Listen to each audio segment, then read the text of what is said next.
Бүгүн Дикаса КР долбоору Кыргызстандын санарип инфраструктурасын кандайча өнүктүрүп жатканын айтып беребиз. DVDM технологиясына негизделген заманбап жабдуулардын жардамы менен өлкөдөгү 7 облус бирдиктүү тармакка байланышып, үзгүлтүксүз интернет камсыздалууда. Азыркы учурда Дикаса Кыргыз Республикасынын долбоору негизинде магистралдык жабдуулар толугу менен ишке киришилди. Магистралдык жабдуулар бул DVDM технологиясында иштейт. 30дан ашык райондук точкаларга DVDM жабдуулар коюлган. Бул Дикаса долбоору негизинде бул биздин максатыбыз сапаттуу жана ылдамдуу интернет жеткирүү болуп эсептелет.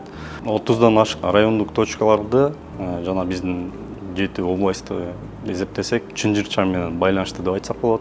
Эгерде бир багытта биздин линиялар үзүлүп калса, экинчи резервдик багытка өткөнгө мүмкүнчүлүк берет. Мунун негизинде айтып кетсек, интернет үзгүлтүксүз жана ылдамдыктуу болот.